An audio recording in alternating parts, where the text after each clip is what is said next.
começam a apresentar coleções em cenários completamente fora do normal. Então, já teve no Depot, que é um clube gay, que eu li numa matéria no New York Times, dizem que o dono bota poppers condicionado pra dar uma onda diferente. Bem, poppers a gente não vai explicar, hein? Poppers, quem pegou, pegou.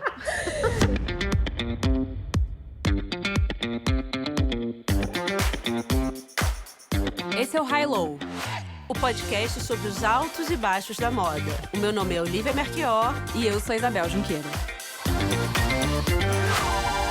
Oi, Oli! Oi, Bel! Hoje vamos retomar nossa série de grandes estilistas, de grandes marcas. Mas talvez o personagem de hoje, Demna Gvasalia, eu acho que pra quem segue muito moda, certamente conhece, porque ele é o líder do coletivo Vêtements, e é o atual diretor criativo da Balenciaga, que talvez sejam as duas marcas mais em voga hoje em dia, né? Na verdade, a Vêtements acabou, né? Então, mas não ia... Mas então, acabou. Ele saiu, a marca não ia continuar? Não, acho que acabou geral. Mas pra gente até contextualizar por que a gente resolveu falar sobre o Demna, e também a gente trouxe um pouco o histórico da Balenciaga pra gente entender por que uma maison francesa tão clássica e conhecida pela sua técnica e pelo seu corte e pelo seu primor em termos de construção do vestuário acaba chamando um disruptor do nível do Demna. Então a gente vai falar um pouco da Balenciaga e também falar um pouco do Demna nesse episódio na última semana de moda, né, em setembro agora de 2019, a gente teve um face-off bastante complicado sobre os melhores desfiles da temporada. Ficou ali Christian Lacroix com o Dries Van Noten e o Demna na Balenciaga, que foram os dois desfiles talvez mais fortes, impressionantes com certeza. Mais fortes. E eu acho que Por motivos diversos. Mas eu acho que também... Enfim, a gente tá na 4ª temporada, né? Nas outras temporadas a gente escolheu estilistas já consagrados há muito tempo. E o Demna é alguém que surgiu realmente na moda em 2015. Foi aí que ele começou a fazer um burburinho. Apesar da Vêtements ter sido criada em 2014. Isso tem 4 anos. E eu acho que da geração dele, que a gente inclui quem? A gente inclui o Virgil, quem? O Gosha. Enfim, essa galera dessa turma. O Gosha meio que sumiu, né? Porque todo mundo que a gente tá falando aí, de certa maneira, passou pelo prêmio LVMH, sim, né? Sim. E o Demna, com a Vêtements, ele não ganhou, mas ele foi um dos nomeados da época. Um dos finalistas. Mas ele perdeu para Marques Almeida, na época, que foi o primeiro prêmio, e perdeu para o Jacquemus. Mas por mais que ele não tenha conseguido o primeiro prêmio no LVMH, tanto Marques Almeida quanto o Jacquemus acabaram seguindo carreira própria, né? Super bem. Estão super certos, talvez de um tamanho que a Vêtements teria, né, se ela tivesse continuado, mas aí o Demna fez a sua coreografia e pegou a direção da Balenciaga num momento bem complicado, porque antes dele estava aquela história do Alexander Wang, que até hoje eu não entendo o que aconteceu. Como você estava falando, né, ele de toda essa geração, eu acho que ele é o mais disruptivo, meio que um filho perdido do Margiela. Perdido não, ele trabalhou lá, né? Mas assim, trabalha completamente... É diferente, mas tem a mesma filosofia, digamos assim. Para um trabalho tão disruptivo, eu acho que o trabalho dele, de toda essa geração, talvez seja o mais consistente. Quando eu vi o primeiro desfile do Demna na Balenciaga, eu falei, não sei se eu gosto, e isso já faz o desfile pra mim ser incrível. Tô vendo algo que eu nunca vi, assim, tô vendo algo pela primeira vez, ferrou. Eu lembro que eu fiquei muito emocionada, assim, quando eu olhei, aquele perdido de que você tá realmente vendo algo novo. Fez um shake na minha cabeça, que eu já não entendia se aquilo devia estar ali, se não devia estar ali, se aquilo era Balenciaga, se não era Balenciaga, o que tinha acontecido. Eu não sabia se aquilo era bom ou era ruim, e eu amo quando isso acontece. Eu sempre fiquei de olho, interessada, mas no início pensava assim, isso não me interessa enquanto consumidor. Eu nunca compraria uma bolsa escrito Balenciaga ou aqueles vestidos florais com aquela... Enfim, eu não conseguia me identificar. Hoje em dia, eu já... Hoje em dia, se eu tivesse, né, tempo, sabe? Na verdade, dinheiro, eu compraria. Eu, assim, pra mim, o forte dele são os montões. Eu acho os montões maravilhosos. E eu acho que o que é interessante dele é que toda essa estratégia de marketing da moda com propósito, que a gente também falou no seu vídeo, no seu canal há alguns anos atrás, né? Da história do Justin Bieber, tava todo mundo com propósito. Eu acho que ele reflete pra mim uma moda com propósito. Sabe? Eu tenho vontade de usar... É porque ele meio que bota a merda no ventilador. Cara, de uma coragem, de uma ousadia. Vamos dar uma pequena salva de palmas pro François Hipinot? Porque, olha, ele foi finalista do prêmio LVMH, entendeu? Ele tava debaixo do nariz do Arnaud. E o Pinot foi lá e, olha, pegou pra ele.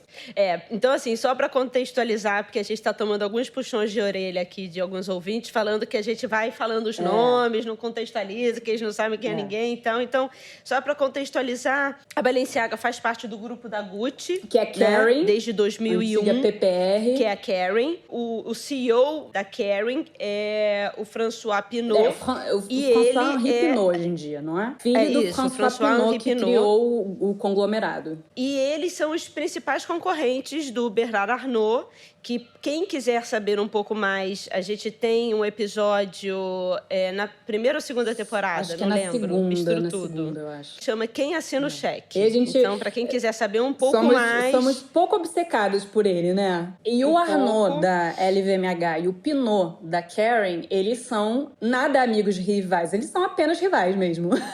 Aquela coisa, né? Eu tenho certeza que um não viveria sem o outro. Eles precisam de adversários à altura e, como bons jogadores, eu tenho certeza que eles se respeitam e admiram muito, né? Mas, então, assim, Balenciaga, grupo da Gucci. Existiu uma mudança nessa época que a Balenciaga foi comprada. Quem estava assinando a direção criativa era o Nicolas Ghesquière, né? Hoje na Louis Vuitton. E quando o Nicolas Ghesquière saiu, né? Que foi uma... Você lembra da saída dele? Que foi um trelelê. Ele deu uma entrevista, inclusive, na Cissa, falando que não aguentava mais. E aí a coisa ficou meio perdida. Aí a Balenciaga chamou o Alexander Wang, que, para quem não conhece, também é um estilista americano, filho da Vera Wang, que é conhecida pelos vestidos de noiva caríssimos e desejados. E o Alexander Wang, muito novinho, americano, foi chegar e fazer... Não agradou muito, né? Eu acho que ele ficou 3 coleções apenas. E aí já estavam nada memorável, nesse movimento, né? Eu não lembro de nada que ele tenha feito. Nada. Não rolou. Aí logo depois que o Alexander Wang saiu... chamaram o desconhecido Demna Gvalia, porque por mais que já fosse uma figura no nicho de moda conhecida por causa da Vêtements, certamente o grande público não conseguia, como até hoje, nem pronunciar o nome desse Mas vamos estilista, falar quem né? é o Demna, da onde ele veio. O Demna nasceu em 1981 e numa cidade chamada Sukhumi, na Geórgia. Geórgia, país, não estado americano. E ele nasceu, né, em 1981, então, quando a Geórgia fazia parte da União Soviética. Então, ele nasceu e cresceu num país comunista. E eu achei uma entrevista com ele na Vogue Paris. Não tem tanta entrevista com ele. Você reparou isso, Olivia? Não tem. Isso é uma coisa meio fantástico. Margiela dele também, né? Ele não é tão radical, também, mas ele também não dá muita entrevista. E aí ele fala, nessa infância, nos anos 80, num país comunista, ele tinha que usar uniforme, ele tentava customizar um pouco, né? Querendo se diferenciar um pouco, mas não conseguia. As pessoas não entendiam porque ele queria ser diferente. Uma pessoa que marcou muito ele foi a avó, que a avó comprava tudo que todo mundo comprava, né? Não existia muita variedade no quesito moda, mas ela customizava, ela adicionava um tecido, mudava o comprimento. Como acho que ele foi criado um pouco por ela também, ela sempre perguntava: o que você acha, Demna? E que foi aí que o interesse dele por moda floresceu. Em 1989 é um momento muito complicado de guerra civil, e a cidade em particular do Demna foi muito abalada. ocorreu um massacre mesmo. Metade da cidade desapareceu. Se não foi morta, saiu de lá. Pra quem não sabe, porque também é um país super desconhecido, a Geórgia fica ali na parte sul da Rússia, entre a Turquia, a Armênia, o Azerbaijão. É um lugar de conflito, como você disse, porque é um estado que pede independência, perde, consegue. Então, é uma área de conflito, é uma área ali limítrofe de diversas culturas, mas com uma grande presença russa. E, como você disse, um lugar que foi marcado pelo comunismo. O que eu acho interessante é que não só o Demna ele saiu, mas quando ele foi para a Europa, ele levou uma estética que era muito própria do lugar, da origem dele. No final da adolescência, por conta do trabalho do pai, ele vai primeiro para Londres e depois para Düsseldorf, na Alemanha. E aí ele fala nessa entrevista com a Vogue Paris que ele teve uma bulimia cultural. E que, enfim, que ele teve uma histeria mesmo de tanta informação, de tanto estilo, né? Descobrindo, sobretudo, a música. Ficou muito impactado pela cultura hip hop, pelo técnico, pelo goth, e que ele vivia muito à noite. E tudo isso que geralmente as pessoas vivem com 13, 14 anos, sabe? Que você quer engolir várias informações, né? De coisas do passado, coisas do presente. Ele vivenciou isso um pouco mais tardiamente, aos 18 anos. Mas ele, na maneira de se vestir, ele não necessariamente fazia total look de uma tribo ou de outra. Ele meio que misturava aleatoriamente tudo. Isso é até uma coisa que é até presente do trabalho dele na Vêtements e na Balenciaga. E eu acho que é uma coisa que ele traz até hoje, porque quando aconteceu esse desfile, que a gente também vai botar nas referências, a gente vai falar um pouco mais sobre ele especificamente, mas que deu origem a esse episódio, eu lembro que a gente comentou, isso só poderia ter sido feito por um estrangeiro na moda europeia, na cabeça da moda mundial. Isso dificilmente seria feito por uma pessoa que foi nascida e criada e educada na própria cultura francesa. Esse olhar do Demna e esse olhar de estrangeiro que ele consegue manter ao longo dos anos. Essa coisa dele não aparecer demais, dele ser esse observador de fora. Teve alguns desfiles anteriores também, que ele fazia as pessoas saindo de um McDonald's. Aquilo, pra mim, eu até tinha comentado com Augusto Mariotti, eu falei, Augusto, pra mim o Demna é um cara que ainda anda de metrô. Certamente. É um cara que apesar de ser... Certamente. É um cara que apesar de ser diretor criativo de uma das maiores maisons francesas, é um cara que não se absteve do andar na rua, de estar perto da onde as coisas acontecem. Isso para mim fica muito claro, que é essa capacidade que ele tem de manter essa bulimia criativa e de se encantar pelas coisas e não se fechar num castelo de cristal do luxo. Para mim, o olhar dele que ele consegue trazer para a passarela, essa estranheza, é um olhar de quem está olhando as coisas não pelo o que dizem que elas são, mas sim pelo o que elas são de fato, né? Não à toa ele botou o nome da marca dele de Vêtements, que é roupa. Vêtements em francês é roupa. É sobre isso, né? E o que é roupa? Eu acho que é o que a gente fala muito aqui no High Low. Agora, né? uma coisa que eu acho curiosa na história, na trajetória dele, é que antes dele começar a estudar moda e mergulhar nesse mundo, né? Ele vai estudar na Royal Academy of Fine Arts, na Antuérpia, onde saíram vários talentos, inclusive, né? A maioria do Antwerp Six, os 6 da Antuérpia, não saíram de lá? Todos, né? Todos. Dries Van Noten, Margiela... Todos, Dries Van Noten. Antes disso, ele começou a estudar economia para ser banqueiro. Adoro. E aí ele viu que seria um eterno infeliz trabalhando com isso, e aí ele muda pra moda e vai pra Antuérpia e tudo mais. E um dos professores dele foi o Walter van Beirendonck. Ele é um dos 6 da Antuérpia? Ele é considerado, né? Ele é um dos 6 da Antuérpia e hoje em dia é diretor, da marca até dele, hoje diretor da... Não, e da Royal. E da Royal. Então, foi professor dele, e antes mesmo do Demna se formar, o Walter convidou ele, chamou pra trabalhar na marca dele. Ele ficou 1 ano. E aí, depois, ele teve um período que ele fez um projeto solo, isso na Antuérpia. E eu achei, inclusive, um vídeo no YouTube. Ele mostra uma coleção que ele fez que era inspirada pelo boneco, pelo dummy. Como é que chama isso em português? É o manequim de modelagem. Pelo manequim de modelagem. A gente usa, né, morim pra ir marcando as proporções e tal. Então a roupa é toda com essa linha de morim preta e feita em diversos tipos de tela, né? Que é o tecido usado só pra você marcar ali, fazer um primeiro volume da roupa. Só que ao invés da roupa ter volumes arredondados, ele botou tudo retangular. Você já vê aí, por exemplo, aquela proporção que ele usou no Vetements, mas principalmente na Balenciaga, né? Que são aqueles vestidos com a ombreira. E aí, enfim, esse vídeo eu vou botar no site. Então, ele faz essa coleção e aí é assim que ele consegue o trabalho na Margiela. Esse negócio do dummy é um desfile da Margiela, tem um, né, de dummy na Margiela. Aí, filho espiritual do Margiela. Isso, assim, já mostra a obsessão. Mas eu acho que... E muita gente falava isso. Porque ele é uma cópia do Margiela e tal. Eu não acho. Eu não acho. É uma evolução.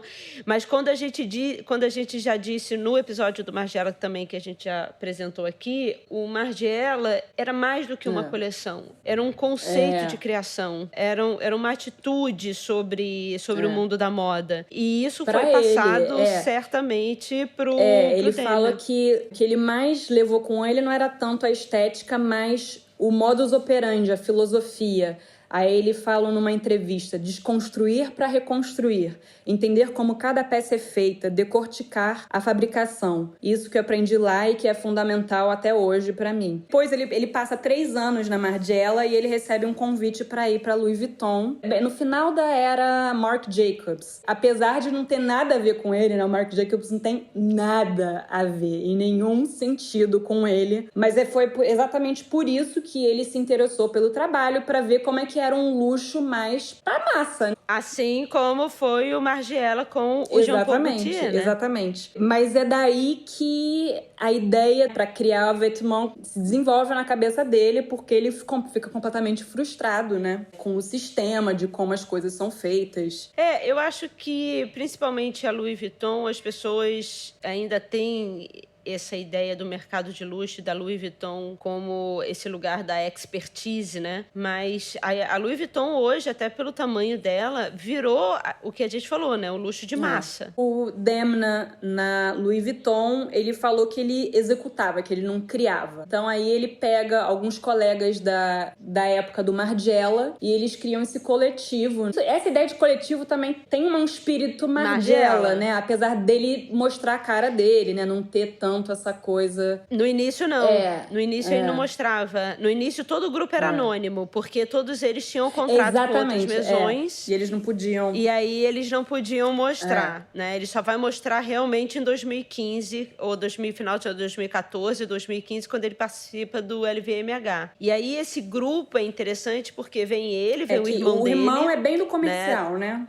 O irmão é da parte administrativa e vem já a Lotta Volkova, que é uma russa que estudou, na época, estava em Londres, estudando na Central St. Martins, e é uma pessoa que também foi uma grande influência, assim. A Lotta, aquele look clássico do Demna na Balenciaga, daquelas formas estruturadas, com aquele óculos grande, pouco maior do que um aviador, de lente transparente, clara, lente de óculos de grau. Cara sisuda, ao mesmo tempo estranha, né? Aquela coisa meio russa, meio empoderada, mas um empoderado estranho da rua. Isso veio também com uma participação grande da Lotta, onde a gente sempre fala da importância dessa junção de talentos. Então, tinha o irmão na parte de negócio, o Demna, que é essa pessoa sempre relacionada com a roupa e com os princípios. Isso é o que é direção criativa, mais do que você saber fazer roupa, mas você ter uma visão holística do caminho que a coisa, da direção que a coisa tem que tomar. E aí a construção da imagem, você tem a Lota, que traz uma imagem nova, interessante, estranha, que condiz com aquilo que o Demna está buscando. E essa junção de talentos faz com que a coisa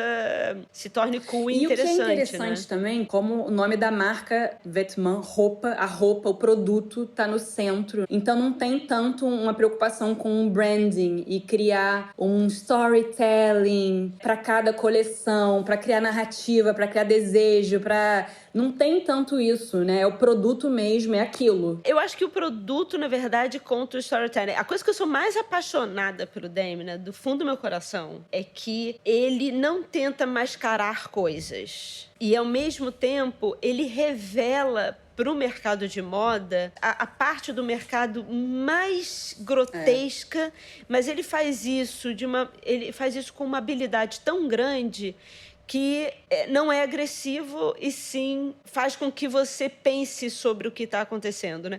Para mim, o Demna, quando a gente fala que ele anda, para mim, ele me parece uma pessoa que é interessado pelo que ele faz muito mais do que aonde a figura dele vai chegar, né? A capa de revista que ele vai estampar ou a sala VIP que ele vai frequentar, né? Eu acho que existe esse interesse muito pelo que é genuíno, da onde a criação vem, da onde a ideia vem, e ele quer se manter ali, mas, ao mesmo tempo, eu acho que ele é um cara que é muito hábil a entregar coisas bem feitas. E eu acho que isso é o verdadeiro belo. O belo não é algo que é bonito, mas o belo é algo que te impacta de uma maneira que te afeta e faz com que você olhe para aquilo e veja uma ruptura da maneira que você antes pensava. Então, eu acho que, quando eu penso no Demna, ele é uma pessoa que olha para a roupa muito mais do que a tendência do momento, ou se ela é bonita ou se ela é feia. Inclusive, há uma frase dele falando... Eu acho muito engraçado quando as pessoas falam se isso é bonito, se ele é feio, porque contextualiza, né? Você tem que contextualizar o que é bonito, o que é feio. Ele, inclusive, diz que geralmente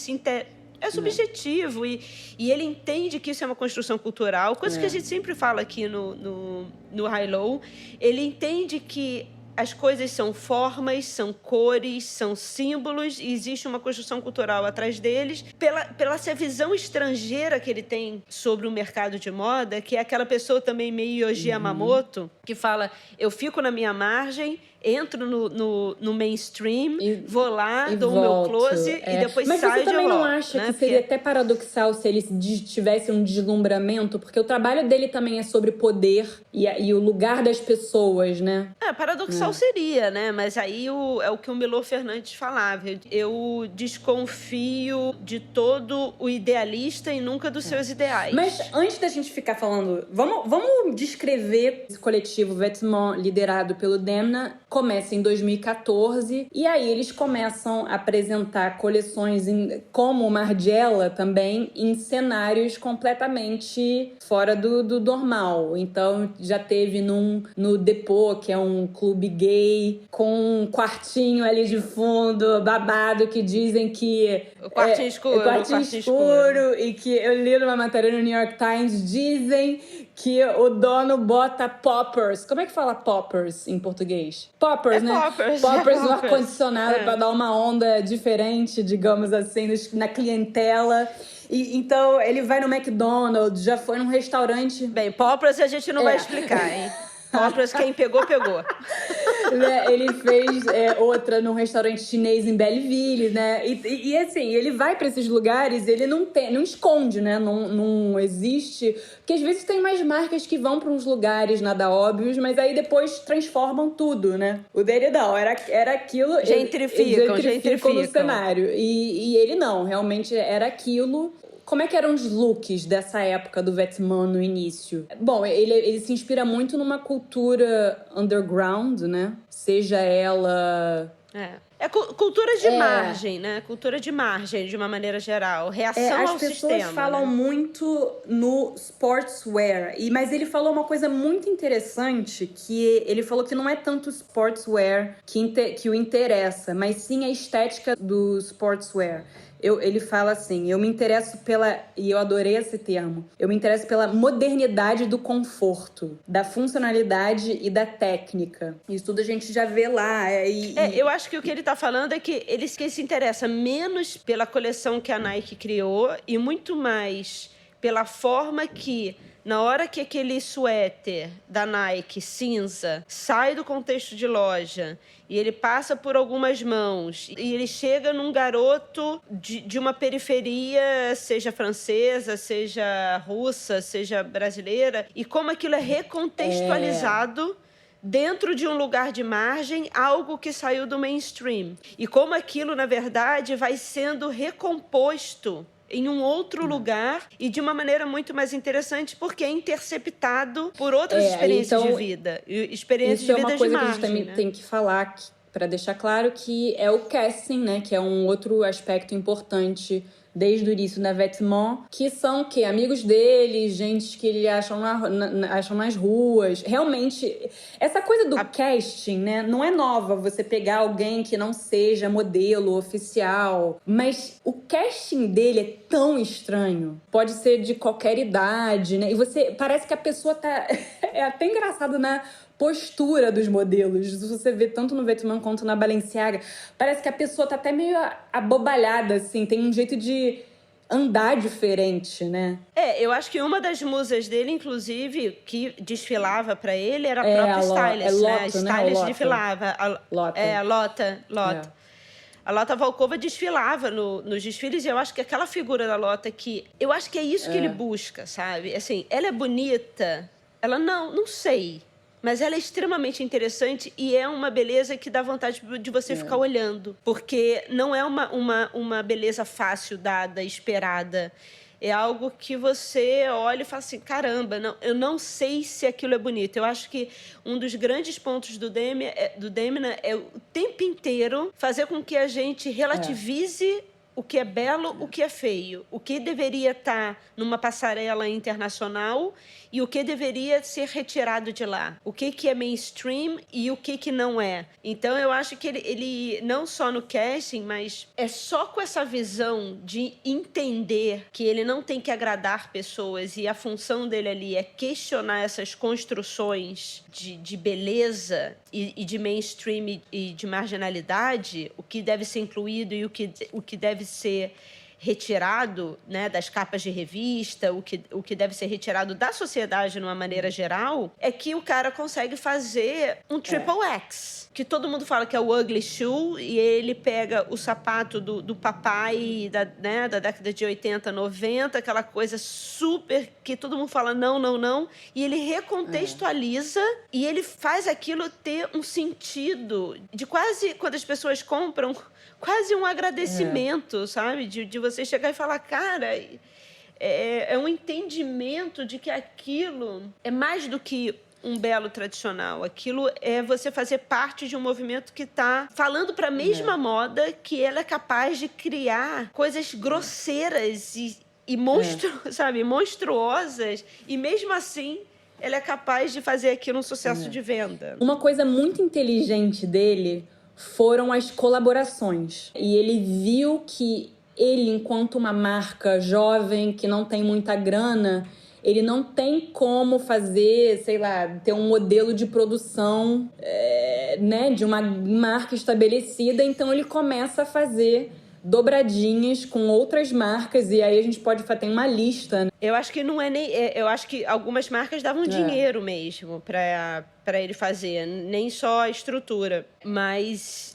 Quais foram algumas das marcas? Não, para mim, a que é mais impressionante, a mais genial, que na época todo mundo ficou falando que era um absurdo, que aquilo era uma balela, que aquilo era mas eu acho genial, é a história da DHL. Então, a DHL é uma empresa de... entrega. É um correio tipo FedEx, internacional, né? De tipo entrega. FedEx. É um correio internacional, é um sistema de entrega internacional. É muito conhecido, né? Para quem trabalha, até aqui no Brasil. Eles entregam tudo, né? Assim, em moda, principalmente quem trabalha com produção externa, sempre chega o cara da DHL para trazer uma carta. É um cara uniformizado com uniforme amarelo e vermelho, né? Com DHL escrito em vermelho. Isso é muito parecido, inclusive, com a coisa do Virgil, com a história do tag no tênis, que é o lacre da roupa, né? Que depois ele bota. Mas e são pessoas que estão olhando para o que acontece no dia a dia e incorporam isso na criação. Então, a DHL, para mim, foi uma jogada de gênio, porque todo mundo conhece. Então, ele não tem que explicar o que é aquilo. Ele só tem que recolocar, né? Na verdade, você tirar aquilo de um contexto e colocar em outro contexto. E isso é basicamente o que a moda fala, e agora lembrando também do que o Túlio falou no episódio passado sobre apropriação, né? De uma maneira geral, que ele fala, apropriação não é só de cultura. Apropriação é você retirar algo de um lugar, se apropriar daquilo para colocar em outro lugar para fazer dinheiro. O que o Demna, eu acho que ele observa, é que ele não vai se apropriar de uma, sei lá, uma cultura africana. Ele não vai se apropriar de uma cultura folclórica da sua própria origem. Ele vai se apropriar e relocar elementos do próprio cotidiano, entendendo a função da moda e entendendo o mecanismo maquiavélico da moda. Só que aí ele tira a camiseta do entregador de correio. E ele faz essa camiseta, que é uma camiseta amarela com um uniforme. Logo, né? São as cores do DHL, que é amarelo e vermelho, né? É igual. Ele não muda nada. Nada. E aí ele tira aquilo do lugar do barato, do não reconhecível, né? Como não artigo de luxo, e ele simplesmente desloca. E na hora que ele desloca, essa mesma camiseta passa a custar R$1.000, 200 pounds. Até 200 mais, pounds. Não era 200, não era mais do que 200 pounds? Na época que lançou, era 187 pounds, o que dá mais ou menos uns R$1.000. Hoje em dia, eu até procurei na Match.com, para quem quiser, ela ainda está à venda. Tal o sucesso dessa camiseta, depois de 3 anos ela ainda está à venda e ela custa $400. Pergunta. 400 euros. Na verdade, 380 euros. Você compraria? Eu não compraria. Cara, olha, eu não compraria. Porém, não. Não, eu não compraria, ideia, mas eu vejo a genialidade daquilo. Assim como eu não compraria o tijolo da Supreme, mas eu vejo a genialidade daquilo. Uma das colaborações, mas mensagens subliminares que eu achei muito impressionante foi quando ele fez a coleção em pró do Bernie Sanders. Sim, que ele retrabalhou o logo do Bernie. Né? Isso foi bem no ano da eleição. 2017. Que estava, na verdade, a Hillary Clinton. Ia ser o Bernie ou a Hillary contra o Trump, e o Bernie perdeu, mas ele fez um desfile exatamente como a parte gráfica da campanha política americana do Bernie Sanders. Mas ninguém percebeu, mas ao mesmo tempo ele traz essas mensagens diretamente do cotidiano. E o Demna tem essa coisa que dá pra ver que ele não é uma pessoa de livros. Não que ele não seja uma pessoa interessada em leitura e tal, mas eu acho que ele é interessado no aqui e agora, no que a rua tá acontecendo. Na realidade. Então ele é política, ele fala sobre o cara do DHL e ele entende o sistema de moda. Ele fala que ele quer apenas reinventar um guarda-roupa moderno com realismo.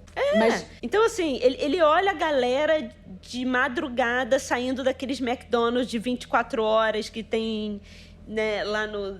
Tem um lá aí na Opera e ali perto da Galeria Lafayette, tem um 24 horas, um McDonald's que sempre fica uma loucura de gente saindo, entrando, e é estrangeiro, e é turista, e é gente em situação de rua...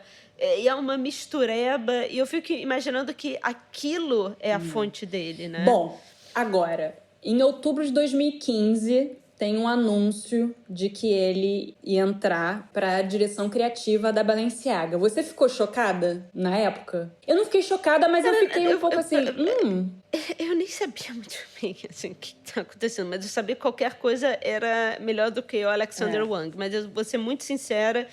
que na época eu não tinha todo... Eu sabia mais ou menos que a Vetman estava acontecendo, mas foi muito meteórico. Em 2014, eu nem sabia que ela existia. 2015, estava lá com a Marcos Almeida e com o Jaquemus. Foi muito rápido. E aí eu falei assim, caramba, sei lá não, mas o Teb Magugo entrar na Chanel agora. Foi muito... Né? Ele acabou de foi ganhar muito visionário mesmo, e já nessa escolha. Foi muito visionário e assim como ele foi com o Alessandro Michele, né? E assim como o Bernard Arnault foi na época do Alexander McQueen, do John Galliano... Eu também fiquei um pouco abestalhada com essa rapidez, mas, né, você vai vendo no início, aquela coisa eu achei estranho, que nem você falou, né, mas interessante. Mas eu acho que a cada estação você consegue ver a coerência. O Cristóbal Balenciaga, para quem não conhece, foi um dos maiores estilistas do século XX. Ele nasceu em São Sebastião, na Espanha, no finalzinho do século XIX. Ele tem formação em alfaiataria, o que é muito importante. A mãe dele também era costureira. Enfim, ele constrói um nome na Espanha e durante a Guerra Civil Espanhola ele vai para Paris e abre a marca dele. Só lembrando que o pai dele era pescador e a mãe dele costureira, mas não uma costureira de alta classe, né? Mas...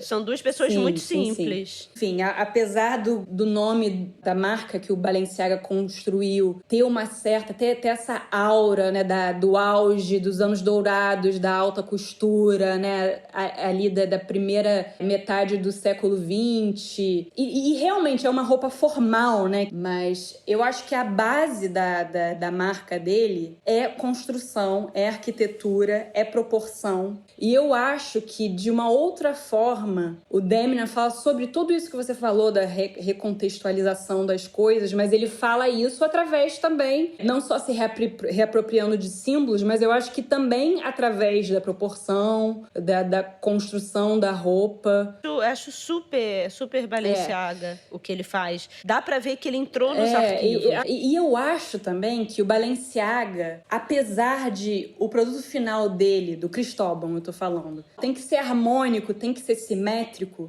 Se você for ver, as silhuetas dele são muito estranhas também. Você lembra, no vídeo do YouTube, eu falo de um mantô dele, e isso estava muito na minha cabeça, porque eu fui conhecer os arquivos. Então, por exemplo, tem aquele mantô, é um mantô super clássico, mas nas costas ele quase faz uma corcunda. No final das contas é super harmônico, mas é esquisito, porque tem um pedaço de organza que faz esse volume. Ele tem os vestidos dele, saco. Vários vestidos diferentes, parece um saco de lixo mesmo. Isso, por exemplo, tem também em algumas telas do Ingres, no início do século XIX. Por exemplo, se a gente pegar Odalisca, que é o quadro dele mais famoso, que é aquela Odalisca deitada assim, nua. Se você for parar para reparar na anatomia, é completamente distorcida, é completamente um corpo completamente alien, como ele alonga tudo.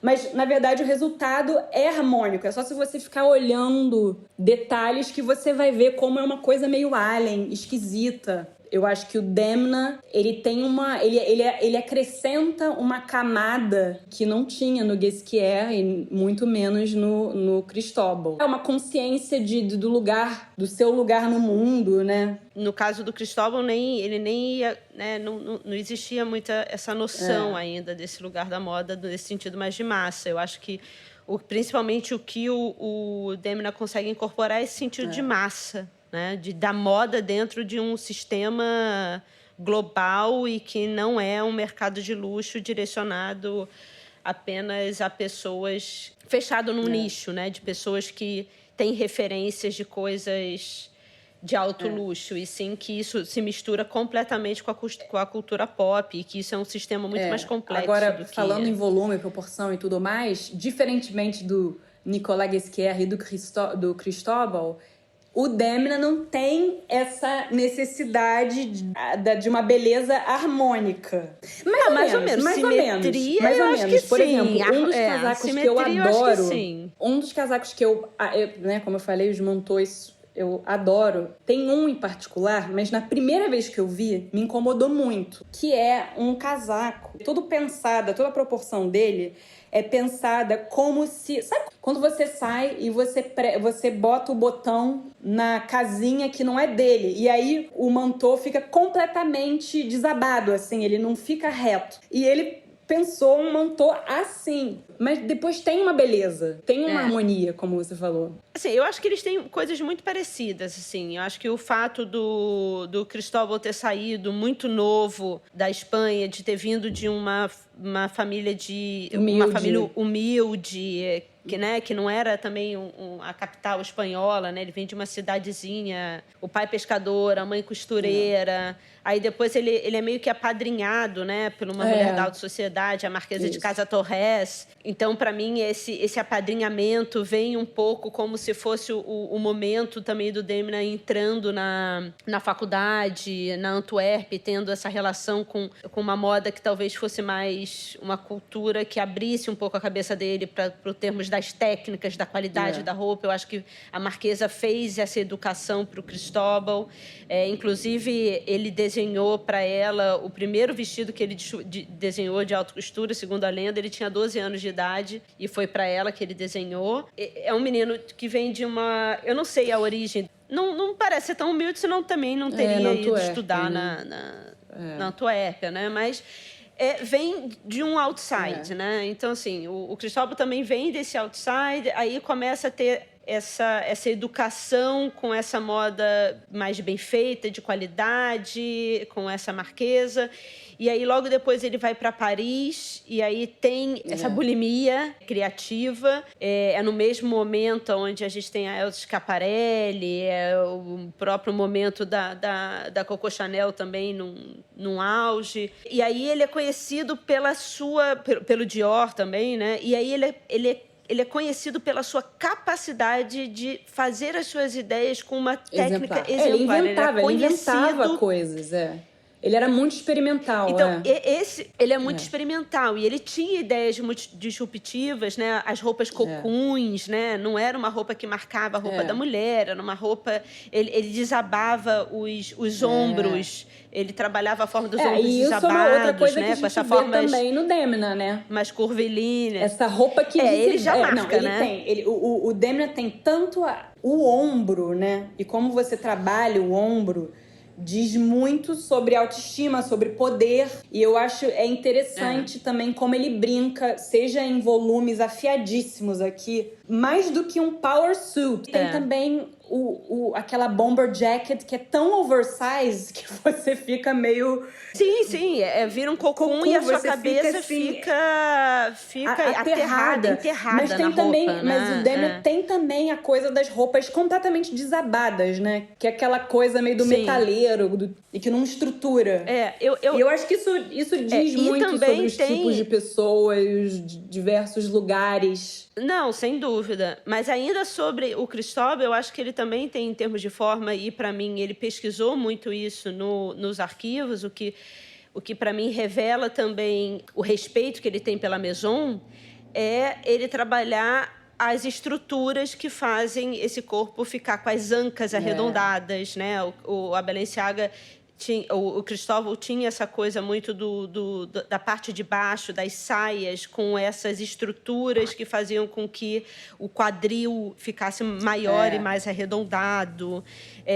E o Demna, inclusive, nesse último desfile, veio com as estruturas, com as crinolinas você gigantescas. Exagerar mas ou, eu acho... pelo contrário, né?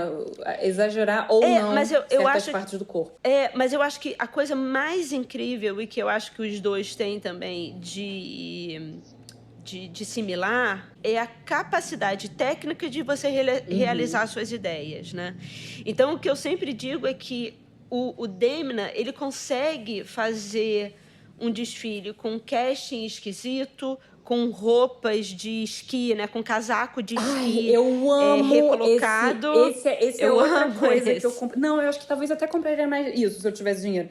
É o casaco de esqui com aquela gola maravilhosa. Só que ele sabe fazer. Então, quando você olha, é uma roupa bem feita. E eu tenho discutido isso muito em termos de construção de imagem, principalmente, sabe? Aqui no Brasil. Porque eu não sei se é sobre o que você fala. Como você sobre faz como e executa. Você fala. E a sua capacidade de tornar aquilo belo. Né? Lembrando que o belo não é o bonito tradicional, mas há algo que uma imagem que você olha e você afeta. E eu acho que também o Balenciaga era conhecido pelos seus desfiles, né? O Cristóbal também, quando ele começou a fazer os desfiles internos e tal, ele tinha uma maneira especial de desfilar, as modelos se comportavam de uma certa maneira muito especial que você sabia que era Balenciaga. E nisso eu acho também um ponto muito positivo quando a gente pensa essa ideia do diretor criativo que sabe o que ele está fazendo desde o início. Ele sabe fazer roupa, mas não é só sobre fazer roupa. Existem estilistas que eles sabem fazer roupa, sabem criar coleções, mas eles pecam, eles têm um ponto fraco quando eles pensam na entrega disso como espetáculo. Como você entrega isso para a sociedade? Como você pensa isso? Não, mas quase todos, assim. Novos, inclusive, entendeu? Tem vários novos, inclusive. Mas, assim, eu tenho essa discussão. Eles sabem, né, quem eu estou falando. Mas eu falo, olha, você sabe fazer uma coleção incrível, mas você precisa pensar no espetáculo que é a entrega disso de uma forma completa. E tem uns outros que sabem fazer o espetáculo e não sabem fazer a coleção. E isso geralmente quando o estilista está mais para stylist do que estilista, né? Então ele sabe fazer um mega evento, mas depois quando a roupa vai para a loja, ela vira uma roupa sem muito interesse na arara. E tem outros onde a roupa é incrível, mas ela não ganha toda a pulsão e a potência que ela poderia, porque no desfile esse diretor fica muito na roupa e não entende de uma maneira holística a apresentação. Eu acho que o Demna, ele consegue ter esse lado da construção que o Cristóbal Balenciaga também tinha, e ele consegue entregar o espetáculo. Então, todo desfile existe uma trilha sonora, um espaço, um ambiente, uma cenografia. As pessoas elas vão para uma experiência única. Mas as roupas seguram também. E com essa sua deixa do espetáculo, vamos se concentrar no último desfile da Balenciaga, que foi agora em setembro, que foi muito forte, como a gente falou no início do programa. Hoje de manhã eu fui tomar um café com uma amiga, enquanto eu a esperava, eu tava revendo desfiles, e aí eu botei esse. E aí, eu tava assistindo, assim, já tava no minuto 15, a minha amiga chegou, eu fiquei, assim, porque a música, o cenário, aquele cenário que parece um parlamento, né, com aquele azul, né, o azul, voltando pro episódio das cores, né, como o azul tem essa coisa mais institucional, né, naquela forma oval. Como fosse uma arena, como se fosse uma arena e tinha alguns modelos, né? Tem vários modelos que lembram coisas que o Demna já fez, né? Aqueles vestidos floridos e tal. Mas também tinha umas roupas que eram meio arquétipos. Tinha uma capa que parecia uma coisa meio de juiz, mas você tinha também... Eu acho que o primeiro modelo é um cara que parece, assim, um trabalhador meio médico, um crachá. Aí tem um outro que parece um segurança, né? Muito intenso. Aí quando ela chegou, eu quase... Ai, tudo bem? Eu, assim, levei um susto, porque você entra, né, naquele universo muito agressivo. Eu acho que esse desfile tem algumas coisas que me impressionaram e que me fazem, sinceramente, se na época eu tinha dúvida, agora eu não tenho dúvida nenhuma daquilo que eu te falei na época, que o Dries com o Lacroix foi maravilhoso. Não, fora que foi, assim, um class act, né? Ele ter convidado o Lacroix. O auge da sofisticação e da criação fantástico, mas eu não lembro. Eu lembro. Eu lembro de uma maneira geral, mas eu não lembro com detalhes. Esse desfile da Balenciaga, eu lembro com detalhes. Assim, é algo que fez um... Eu tava vendo até um podcast que o cara tava falando sobre eventos que acontecem na sua vida e que literalmente criam uns sulcos no seu cérebro, na sua memória. Viram referências, né? Os traumas são... Que, na verdade, você acaba... Viram referência porque o seu cérebro sempre acaba voltando àquele sulco, né? Então, ele estava falando, por exemplo, os traumas são sulcos muito profundos que você não consegue desviar. É como se o seu pensamento andasse num asfalto e aí, de repente, tem um buraco muito profundo que você sempre acaba caindo nele. Eu não vou dizer que o desfile do Balenciaga foi um trauma na minha vida, mas criou uma cratera ali que vai ser importante. Assim, eu acho que fala sobre política, fala sobre o que são os simbolismos da moda num sistema corrompido pelo poder. Fala sobre como esse poder vai corrompendo esteticamente as pessoas. Na verdade, corrompe uma potência de felicidade, de sorrisos, de afeto, de beleza, do sentido mais positivo, né, da história. Ele também consegue ser recolocado, ele consegue ser apropriado e colocado num lugar onde muitas vezes ele começa a ser valorizado. Eu acho que é essa capacidade dele de entender também aquilo que a gente sempre repete no podcast, como o mercado de moda é um grande teatro. E ele entende a roupa como figurino, ele entende que existe um roteiro, existe uma narrativa, existe uma história a ser contada e ele vai criando essa história, mas com elementos muito próximos da nossa realidade e que nos afetam de uma maneira muito direta. Então, esse parlamento, ele está, obviamente, uma pessoa que está vendo televisão, uma pessoa que está vendo os protestos da rua, mas muito diferente de várias marcas que usam essa coisa do protesto como um storytelling de quinta categoria, que é botando a galera marchando, falando vamos salvar o planeta, e com a bandeirinha, cheio de modelo, né, botando a bandeirinha e falando nós somos os manifestantes do novo movimento. Ele fala, cara, não é só... A coisa chegou... É um filme de terror. É um filme de terror naturalizado. Agora, né? Você acha que a base de consumidor dele, as pessoas, é a marca que você mais vê aqui em Paris, coisas Balenciagas, quando você vê Instagram de influenciador, de pessoas famosas, eu acho que é uma das marcas mais presentes.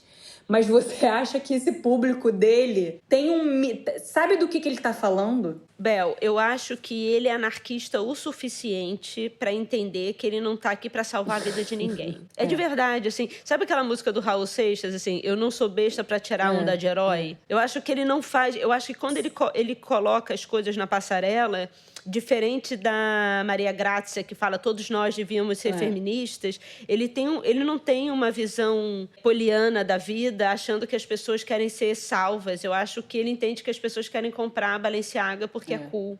E não sabem porque é cool, elas sabem que é cool e isso basta. É quase ver as coisas como elas são, não se colocar num lugar, que é aquela história do propósito falso que a gente falou de várias maneiras, sabe? Eu acho que ele fala uma coisa meio Nelson Rodriguiana, sabe? A vida como ela é isso aí, mas não com uma coisa de iluminação. Inclusive, quando ele... Teve uma época que ele, não sei se ele ainda está, que ele saiu de Paris e foi para a Suíça, né? Ele foi ficar numa casa, meio um retiro, porque ele já estava puto com o sistema. Ele começou a questionar o que ele fazia, e aí ele começou a dar umas declarações lá nessa casa de campo na Suíça, onde ele falava, cara, não faz sentido nenhum do que a gente faz. E aí, logo depois, eu acho que ele veio, não é para ter sentido, tem que ter um mínimo de sentido para mim. De novo, assim, eu acho que como um bom anarquista, ele não está querendo salvar ninguém e eu fico muito feliz sobre isso. Ele não está querendo virar o próximo mito, ele não está querendo virar o próximo salvador da pátria. Ele está criando uma nova leitura sobre como ele está vendo o mundo. E eu acho que é muito pertinente porque as pessoas, elas se sentem afetadas, cria-se esse sulco na cabeça delas, que elas se relacionam com aquilo porque elas entendem que existe coragem e existe uma verdade sobre o que ele está fazendo. O que ele está vendendo, agora em termos de estratégia de storytelling de marca, o que a Karen fica muito feliz, eu acho que ele vende coragem. Coisa que a cada dia está mais escasso no nosso mundo. É essa coisa, aquela marca teve aquela coragem de entrar na passarela com bandeiras falando que vai salvar o mundo. Mas você sabe que é caô. Todo mundo sabe. Isso não é coragem e todo mundo sabe. E todo mundo aplaude. Eu acho que o que ele... Aplaude porque as pessoas são covardes e a gente está vivendo numa grande covardia de tudo. Por isso que eu acho que pessoas como Bolsonaro e assim... Por mais decrépito que ele seja, né? Ele lançou o partido agora dele, que tem o número de o 38 por causa da arma, e ele tinha uma placa com o nome do partido, toda feita a bala, né? Mas existe uma coerência de discurso nesse cara, que é a coerência da bala, é a coerência do ódio, é a coerência... Da mediocridade, da ignorância. Da religião cega... Mas existe uma coerência, sabe? Existe mais coerência nele, infelizmente, do que marcas de lojas de departamento de fast fashion falando que agora vai salvar o mundo. É mais coerente. E isso cria uma ligação de verdade que muitas vezes as pessoas se apegam muito mais. Né? Porque é quase como assim, não, ali existe uma coerência de discurso. E eu acho que assim, a beleza do Demna é não subir nessa área VIP... Não se deslumbrar, né? Entender o quanto é maquiavélico esse mercado, sabe? E entender que ele faz parte disso e não se colocar também como uma pessoa à parte disso, mas também não se colocar como um mártir. E é isso. E eu acho que ele entende também que existe um fim muito próximo a ele, sabe? Ele está fazendo, mas essa coisa de ele entender que daqui a pouco ele pode rodar, mas tem coragem. Ele entrega coragem e isso é uma coisa que eu respeito muito hoje em dia. Eu também. A gente alegrou vocês, queridos ouvintes? Foi um episódio uplifting. Agora, só para terminar, super uplifting, esse a gente não pode deixar de falar do suicídio de um dos diretores criativos da Balenciaga, agora em novembro, o Joseph Timmister, que se suicidou. Eu nem sabia, Olivia, perdi isso. Sim, se suicidou agora em novembro. Sim, que é também belga. Belga, né? Que tem uma trajetória muito... Sim, que tem uma trajetória muito parecida com Demna. E que foi diretor criativo durante 5 anos, de 92 a 97, da Balenciaga. Foi muito triste, assim, porque todo mundo próximo dele falava como ele foi incompreendido e, na verdade, não conseguiu. Foi alçado ao status de gênio muito cedo. Fazia uma roupa de muita qualidade, mas uma alta costura um tanto mais tradicional, certamente, do que o Demna faz, mas que sucumbiu a esse lugar de quem talvez esperava um certo tipo de reconhecimento do mercado que não veio, e aí ele, se suicidou agora esse novembro. Então, para terminar bacana, para terminar no alto astral, para terminar naquela positividade. Valeu, Olivia! Poxa, essa foi a conclusão perfeita, hein? Sim. Tava super bonito lá na coragem do Demna, aí já veio com suicídio. Para alegrar a sua quarta-feira. Galera, todas as referências, como sempre, highlowpodcast.com. Vamos continuar nossa conversa. Vocês amam e admiram o Demna como a gente? Comentem lá no nosso Instagram, @highlowpodcast. O que mais? Pra quem não sabe, a gente também tá no YouTube. A gente tá no Spotify, no Apple Podcasts, no Stitcher. E assistam esse desfile, que foi o de verão 2020, que foi desfilado agora em setembro de 2019, da Balenciaga. Mas assistam não como mais uma referência ou mais uma informação. Assistam num lugar onde vocês consigam prestar atenção no que está acontecendo ali. Não é sobre gostar ou não gostar, mas é entender o que esse cara está fazendo nessa posição. É muito importante. Assim, é uma aula, o que ele está fazendo é uma aula sobre moda. É um momento muito importante que vai ficar na história da moda, não tenho dúvida nenhuma. Então é isso, olha, um beijo. Até semana que vem. Beijo, Bel!